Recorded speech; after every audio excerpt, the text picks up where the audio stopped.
Dzisiejszy dzień to dzień, w którym chcemy celebrować miłosierdzie w sakramencie pokuty.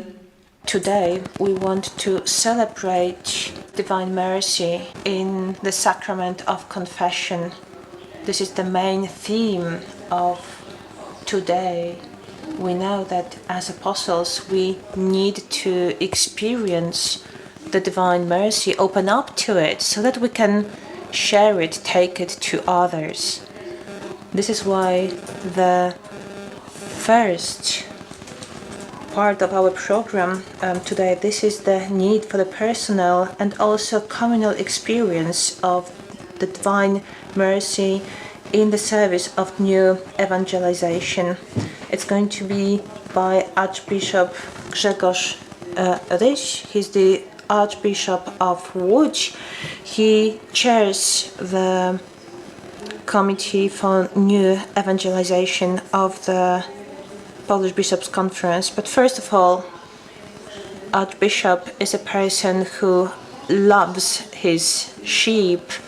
He loves Jesus, and we are very happy that Archbishop Grzegorz Ryś is with us today. We are happy to have had you during the Mass. Thank you very much for your sermon, and thank you for being here with us and share this possibility to open up to divine mercy.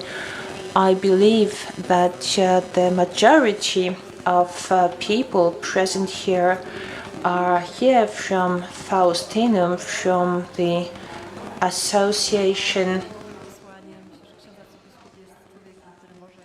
of the Apostles of Divine Mercy. So we do want to open up to divine mercy, and let us greet Archbishop Grzegorz Ryś very cordially. Archbishop, the floor is yours.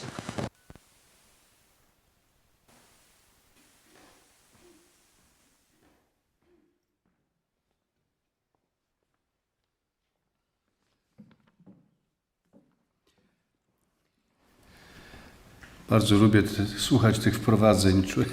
Człowiek się zawsze coś nowego o sobie dowie. I like attending such events because you can only learn something about yourself. You always learn something about yourself. This is a very dangerous time to give a speech, especially for other Southern friends, because usually they go for a siesta at the moment. There's an old joke when a parish priest was saying a sermon, and there is, in the very first row, there is a grandfather and a grandchild. The grandfather falls asleep, and so the parish priest says, wake your granddad up. And the boy says, well, if you made him fall asleep, you wake him up, sir. So I do hope that, if I fall asleep, let me know. I did not choose the subject. I was actually given the subject of the need of personal and communal experience of divine mercy in the service of new evangelization. When somebody gives me a subject to talk about, I first of all try to understand it. I try to understand the keywords for that subject, and I believe that the first keyword here is experience. The need for personal and communal experience of divine mercy in the service of new evangelization. Experience.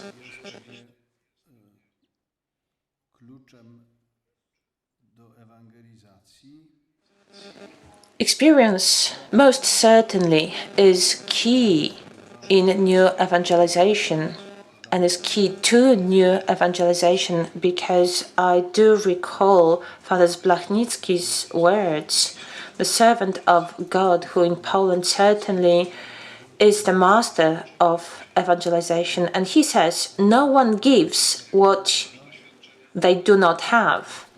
If you do not have the experience of God, you are not able to pass it on, to share it.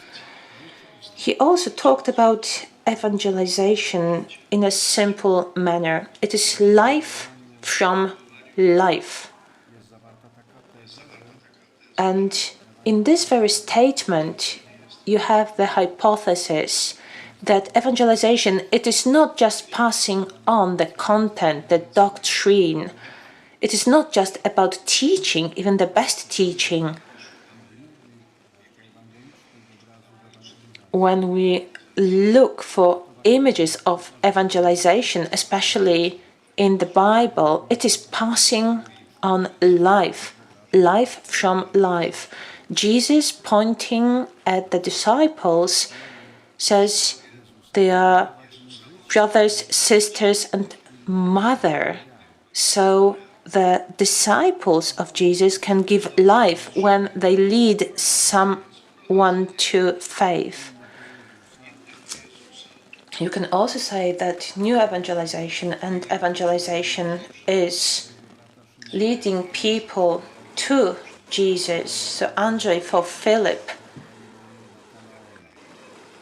and then Nathanael that joined them when the Samaritan woman brought nearly the whole village to Jesus. But to bring someone somewhere, you need to know where that person lives, where they reside. You need to be with that person. In this case, Jesus. So what counts is the personal experience.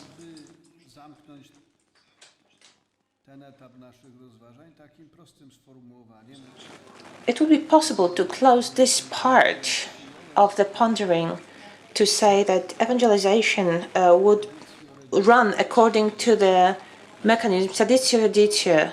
I received, I pass on. This was the rule for the ancient church. You receive in order to pass it on. You pass on what you have received. Traditio reditio. Więc pewnie to doświadczenie faktycznie się liczy jeszcze. So this experience most certainly counts. In just a moment, we are going to dive deeper into the text of Pope Francis, who emphasizes that pretty strongly. But before we move on to that text, what really struck me in this theme that I am supposed to talk about is that this experience needs to be personal and communal. It needs to be for a community. It is worth thinking about because personal experience of God's mercy, when we relate to what we've just said, it's going to be quite easy.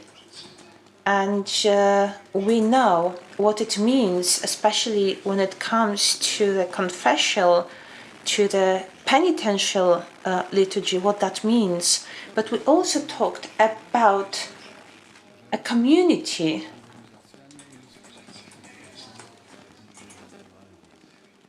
And this is because evangelization is not an individual activity. If you read in yourself the call to evangelization, then look for the church that you are going to bring it to. Saint Pond VI, it is the church that evangelizes. It is always the church. There is no private evangelization. This is why this common experience, this shared experience is needed. Individual experience is not enough. Thanks to Pope Francis, who took it from the document from Aparecida, we talk about the pastoral conversion of communities. Pastoral conversion of communities, not just individuals that create the communities. Of course, there will be no conversion of a community if people who create those communities do not convert. But these days in the church, we talk very clearly about the fact that the communities that we create, they need to convert. It's not just about the reform. It is not just about a change. It is about conversion, going back to the roots. And certainly this is connected with evangelization here in this title. It is the church that evangelizes. No one evangelizes in private. If it's a private evangelization, it's an oxymoron. It's a contradiction in terms. If I am to evangelize, I need to know, and I need to know very well, who creates the church that I'm going to evangelize. If I go out myself, the question is, what is really happening? Because that is not evangelization. Experience, then. Common experience, an experience in the community. And in this experience, the most important part is that this is the experience of God Himself. It may sound banal, it may sound obvious, but it is far from obvious. It is not obvious. In the Łódź Archdiocese, we have been having a pastoral synod for 4 years, and on that occasion we have been carrying out different sociological research, and it turns out that regardless who we ask, whether we ask the youth or their parents, the most difficult part, the most difficult question is the question, where do you experience God? The question regarding the experience of God is the most difficult question you can ask. If you ask them about their faith, about the truths and also moral truths and moral rules, they will know it if they had a good education. They can recite the definition of the prayer very quickly. But when you ask them, how do you pray? They are not sure how to answer. The difficulties start. So the experience of God. If there is no experience of God, then there is this great danger that we do not evangelize, but we indoctrinate. But we do need the experience of meeting God, because evangelization, in the very definition, then Paul VI says that evangelization is a meeting of one person with the person. One person with a small letter, the other one with a capital letter. So evangelization is meeting of a person, small p, with the person. That is Jesus with capital P. And this is a meeting that changes everything in life. Because up until we are still leading people, this is not evangelization, maybe pre-evangelization, but very often we are in misery. So we ask about our experience of God. And in this experience of God, the word that certainly is key is mercy. God is mercy. Pope Francis, I believe you know, In Nome di Dio Misericordia, that's the book he has written. The Polish title, Miłosierdzie to imię Boga. Mercy is the name of God. I believe that the original title is stronger.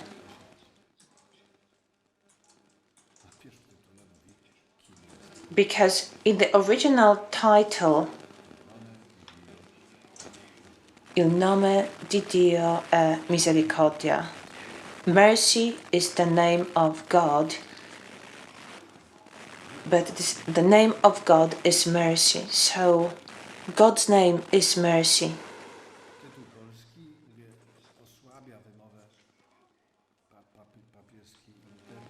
So with the Polish title, when we start with God, we need to remember that to experience God is to experience mercy.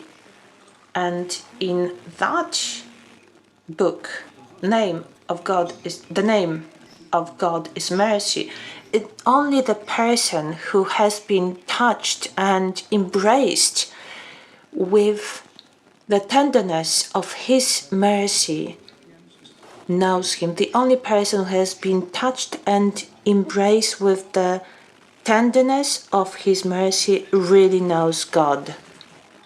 And this is a key sentence. We may just ask ourselves this question: do I know the Lord or do I not know the Lord? And it depends on whether I have the experience that I have been embraced, hugged with the tenderness of His mercy, that I have been touched. Pope Francis says, if you don't have it, then maybe you know something about God, but not what is vital. So I believe that the conclusion is pretty obvious, that if I do not know the Lord, then, well, if you do not know the Lord, then do not go out to evangelize. Because what is it going to be worth? And this discovery that the name of God is mercy has been present in the church for quite a while now. Of course, the source for this discovery is the Bible, it's the New Testament and texts outside of the Bible. But for at least the last 60 years, the church has been really guiding us in that sense. 60 years, because it's been nearly 60 years since the Second Vatican Council. John III, the Saint Pope, as he started the council, he said that mercy needs to be the key of this council. It cannot be condemnation, it cannot be judgment. The pastoral key for the council needs to be mercy. And as the council was closed not by John the 23rd, but by Paul VI, you probably know, but if you don't know, then you may want to hear that in the closing remarks, Paul VI said that it is the paradigm of the church that is in the merciful Samaritan. So this is the paradigm, something that comes as the first, something that is key, something that is fundamental. And when the church thinks about the paradigm image of its activities, then Saint Paul VI talks about the story of merciful Samaritan. And referring to what I have talked about during the Mass, well, merciful Samaritan, that story, it's not about mercy. This is a story telling us about Jesus Christ. At least this is how the ancient church read that story. As we read the fathers of the church, as they read the story of the merciful Samaritan, no one is looking to find themselves in the merciful Samaritan. Everyone sees themselves in that man who is lying beaten up on the side of the road. Don't look for yourselves in the merciful Samaritan. This is an error, a mistake.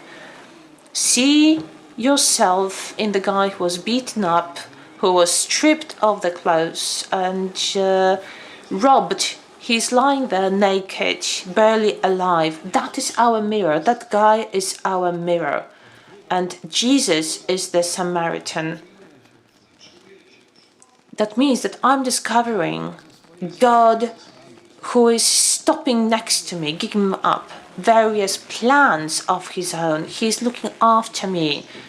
He is also washing my wounds and is paying for my getting better. And so he's a Samaritan, I'm a Jew. It means that there is tension, that there is hostility between us. He is go odrzucić, ale on jest przy mnie, zatrzymuje się. exercising love as if for a friend. He's paying for my treatment. He's allowing me to get better and paying for it. Paul VI says that this is the paradigm of the church. This is what you need to have in front of your very eyes. And in this very image, you have to find the key to your activity in the church.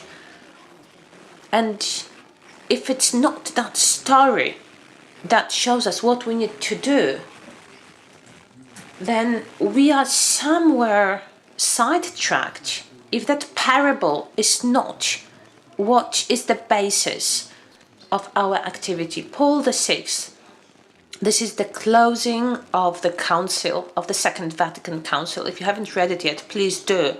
After Paul VI, we have got another saint. Look at this sequence. Saint John the 23rd, Saint Paul VI, and Saint John Paul II. As you know,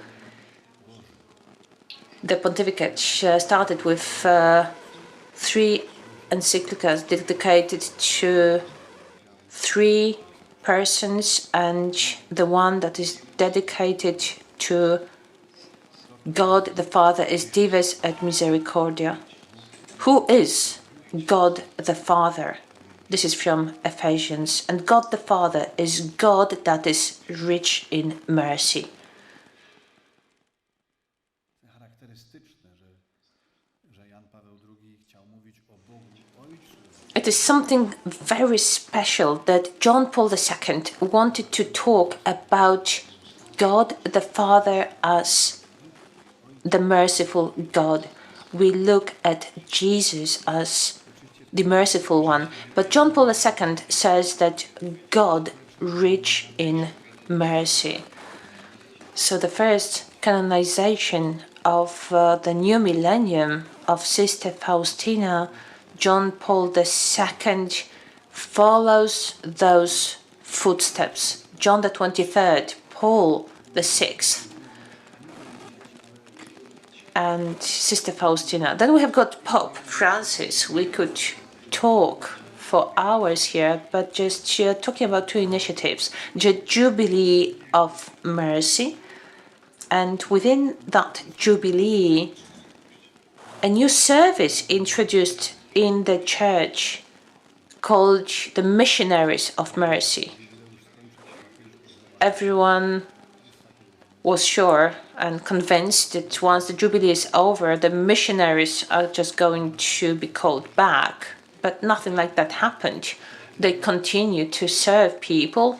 The question remains, who knows about it? Who knows that in the local church there are people who have the same power when it comes to Zarezerwowane są według prawa stolice apostolskie. that can also have the same power when it comes to confession as the Pope. Misericordes sicut Pater. Merciful as the Father. To sięga oczywiście 15 rozdziału Ewangelii Świętego Łukasza. And this is about absolution of sins. We also talk about chapter 15 of Luke. And this is where we could start this conference anew and have another 30 minutes of lecture. Luke chapter 15. Some people say that this is gospel in the gospel. If out of the entire gospel we were to just leave one chapter, we would just leave Luke chapter 15. As you know, there are 3 parables about the lost sheep, about the lost coin, and also about the Son and Father.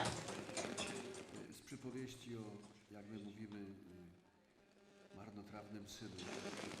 And we talk about the prodigal son. This is the worst possible title that you can give. But when the young man returns, the father runs to him. I really like the translation. Pokazuje motyw ojca. Dlaczego ojciec biegnie? And this is Jerome. Saint Jerome, and this is Misericordia Lotus, when he's moved by the mercy, and we can see how this mercy is working in him, because he's not just walking, he's running, he's moved by mercy. In the Greek version, there's a word that says that when this father sees the son, he is moved to his very core.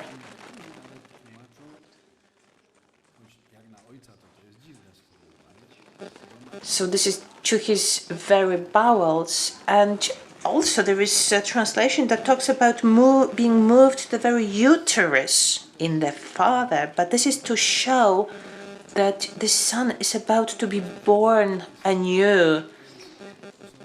And what happens in this scene, this is the new birth of a human being. And this is what the father says as well.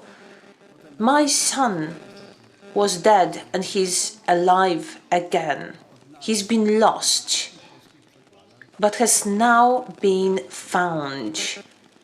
And this is what is present in all of the Polish translations. And we have no idea why, because in the Greek text we see that he's been lost, but he has been found. And this is the passive voice. He has been lost, he was lost, but he has been found. He got lost by himself, but he has been found in the passive voice, so he's been found by the Father. Some people don't understand it and say, oh, he's come by himself. Well, he has come back, but on his way back home, he kept telling himself that he's not going to be the son anymore. He's going to be a worker. So he was going to be but a worker, a mercenary, but his father received him as the son, with the dignity of the son. So he got lost, but he has been found, active and passive. Errata, he was found. And this is very important. Because, well, he was on his way home, but he was saying, I am going to be a worker, I'm going to be a mercenary. But his father did not want him to be a worker.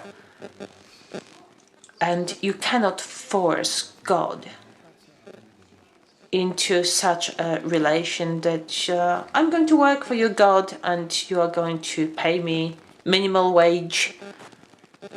Maybe a little bit of sleep and some food.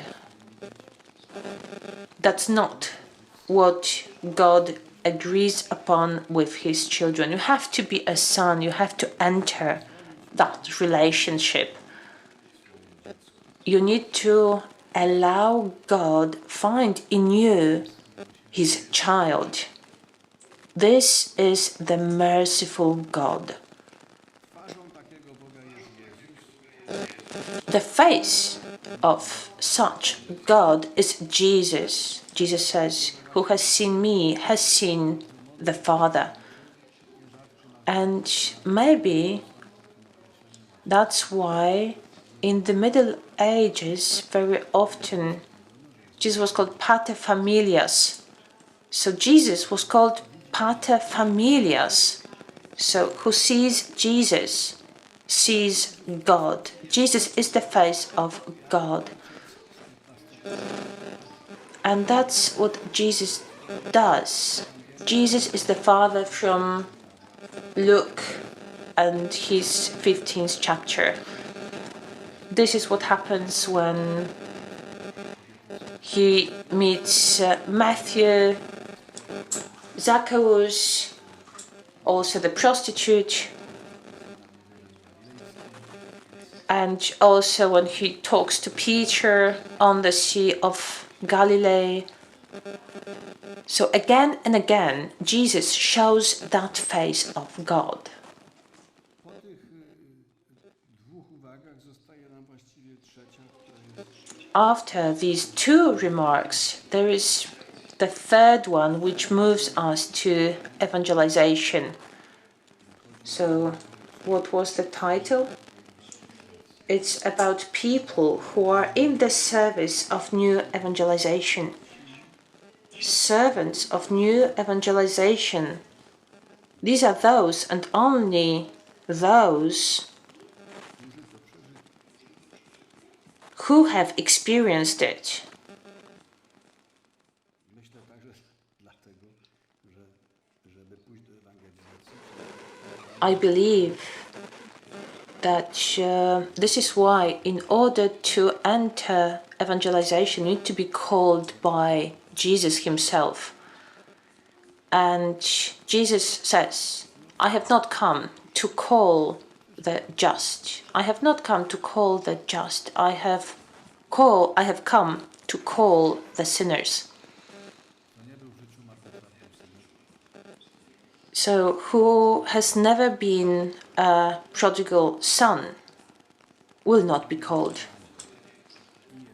The vocation is for them, and this is also the measure of forgiveness.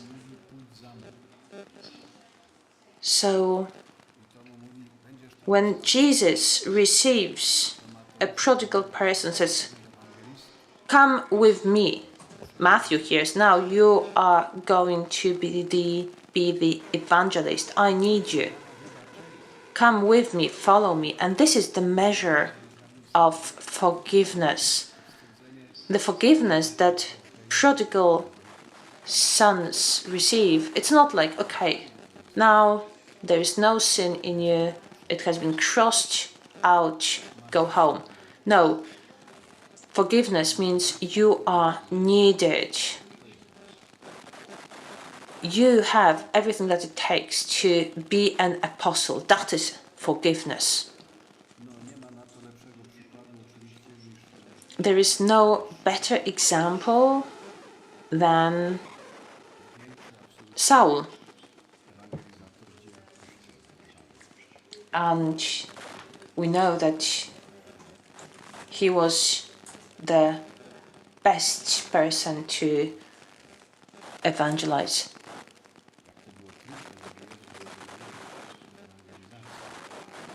But how difficult it was for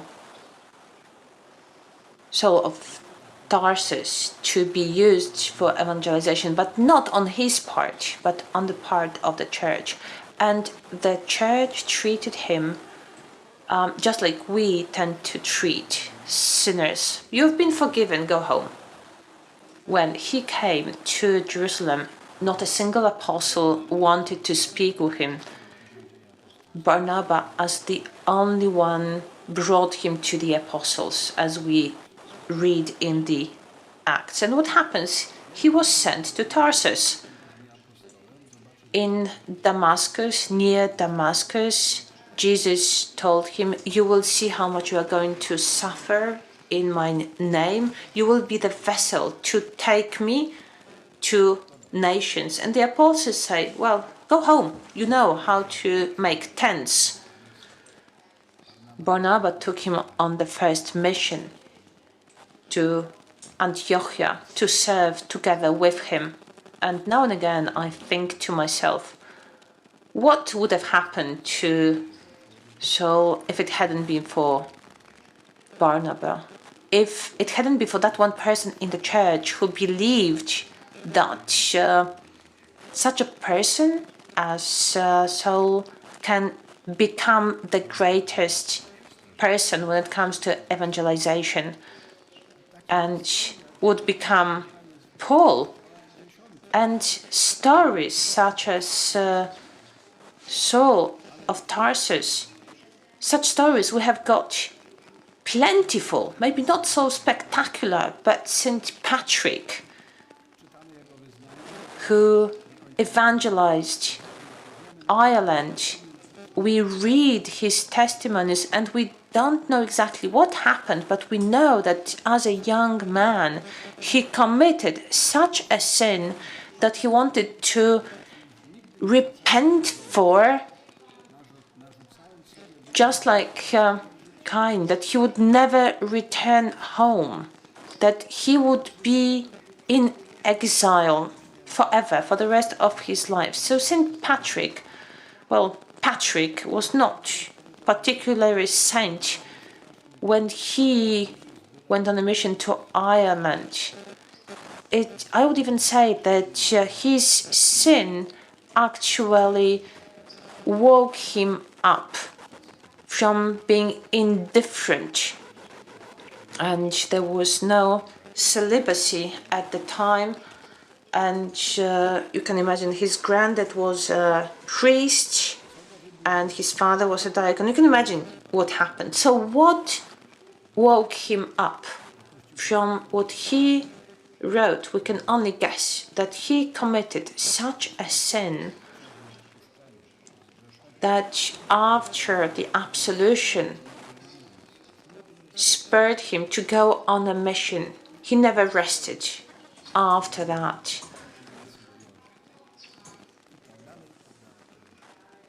And also Saint Ignatius, Loyola, etc., etc.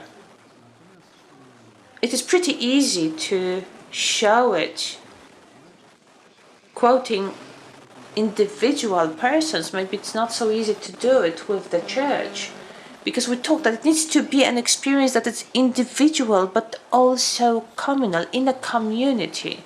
But such a flash, that was also the Second Vatican Council. As Paul VI was closing the council, he prepared 6 messages to 6 different groups, social groups, to the workers, to the youth, to the politicians, to the world of culture. These are beautiful messages, but as the Pope himself talked about it, this came from the voices coming from the world when he asked, do you have a word for us, a word that we need to hear? So this was the end of the council. That was very important. The church was told many things. We would say that the Holy Spirit also spoke to the church. So people look at it and they see an incredible change. They see freshness. They can see that something is happening there. So people were asking, and the Pope can hear it.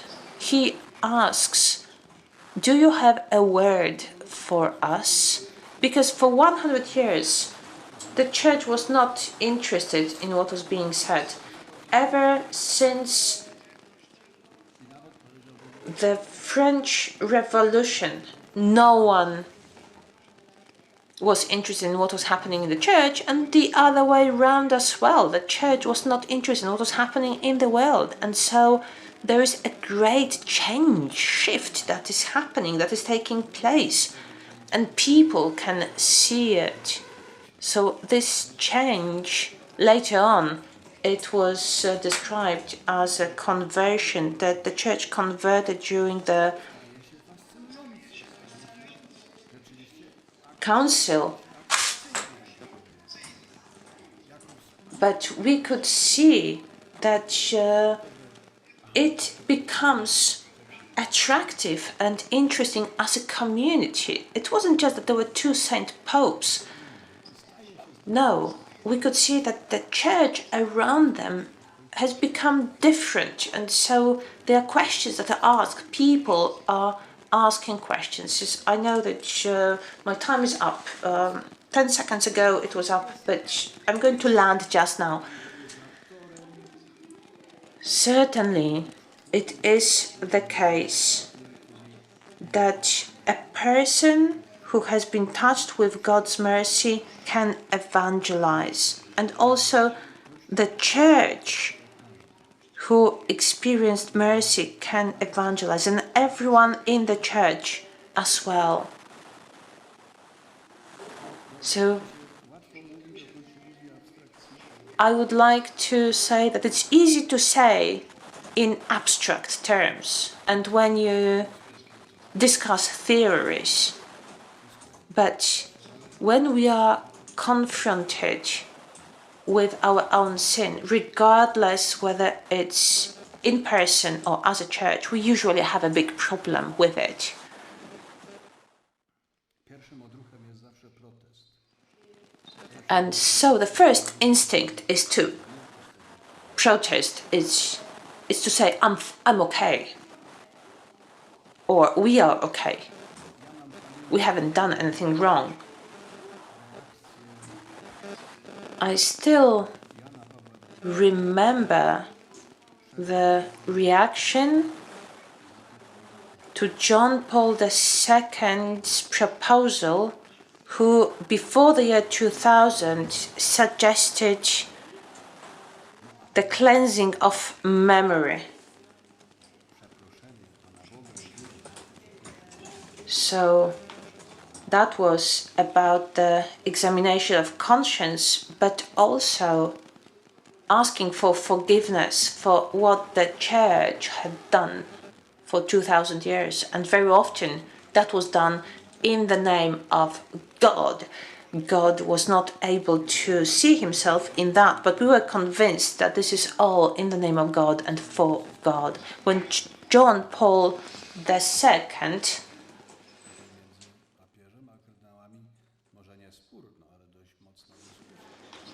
when he announced it, even during the consistory, people couldn't agree. How can you talk about mistakes, errors, sins, and that we should convert?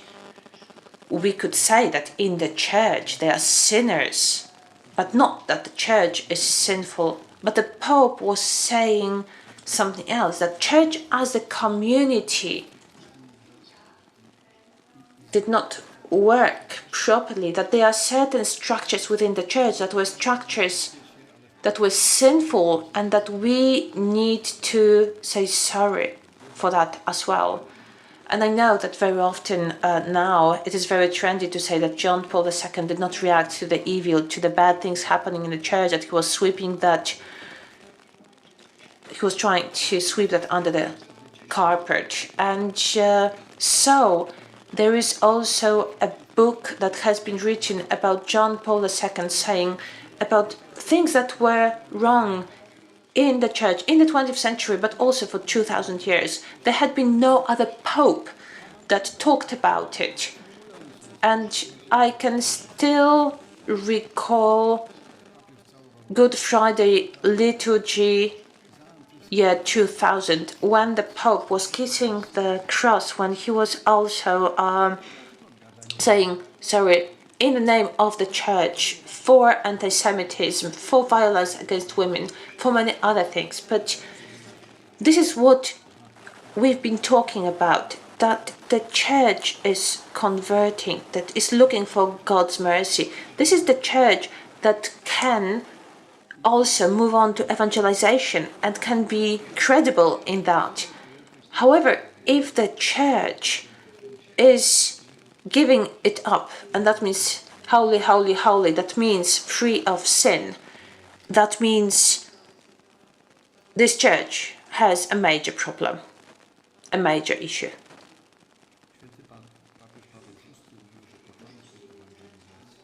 Saint Pope Paul VI said that the beginning of evangelization is witness, testimony.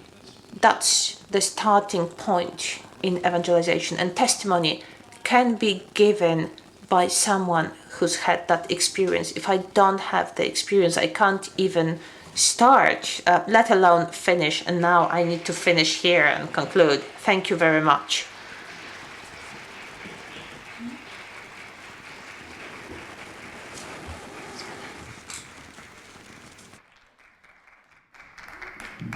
Bardzo dziękujemy księdzu arcybiskupowi. Myślę, że te słowa każdego z nas dotykały. Thank you very much, Archbishop Ryś. I believe that these words touched every single one of us. And I believe that also they have helped us open up to what awaits us these days, because we have all come here to experience the mercy of God, to see what mercy is. And I was really touched by saying that who has not met, got to know our Lord, cannot preach, cannot talk about it and take it further. Thank you very much for these words. I know that we could continue listening to Archbishop Ryś for hours, and we know that we are very lucky to have you here, that you have found the time to at least spend some time today with us here during the Congress. And as our gratitude, we would like to also assure you that we pray for you. Not everybody understood everything that was said during the Mass today, and that on Tuesday this week, Archbishop Ryś celebrated 10 years of being a bishop.